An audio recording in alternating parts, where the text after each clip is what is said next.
Yan mga guys, good morning for today's video. Ayan guys, oh, traffic.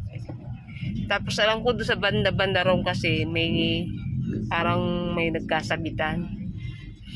Bibidyo po natin kasi dadaan kami doon. Kaya yun, nag-cause siya ng traffic dito sa may bungad ng San Vicente.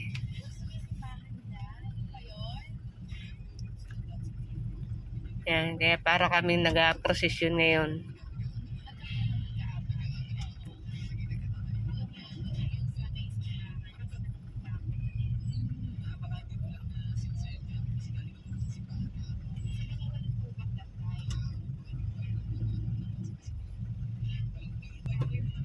Yan po ay sanhi ng walang ingat sa pagdadrive. Ito po pala, may prosesyon nga po pala talaga. Yan, may prosesyon pala sila.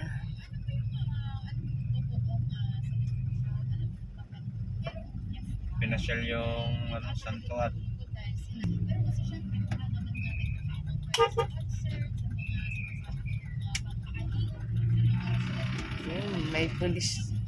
may pulis na doon sa nagkasabitan mga guys, oh. Yun, traffic talaga doon sa kapila. Hindi na namin inabutan hindi namin malaman kung jeep or tricycle yung nagkasabitan dyan. Yan, oh. Ito po yung San Vicente. Kaya yun, naging dahilan ng traffic. Dapat nag-iingat. Dapat malamig lang ang ulo. Kasi minsan mayroon talaga pong driver na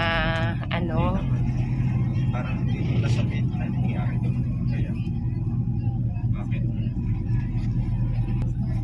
Pero parang ayon doon sa aking asawa, parang wala namang sasakyan doon katabi.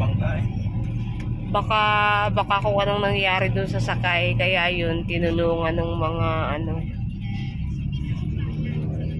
nagta-traffic doon, tumawag ng pulis. Yung pulis? Barangay, no? Pulis na yun. So yun, baka nagkaroon ng yung driver. Ayan, dito traffic din po.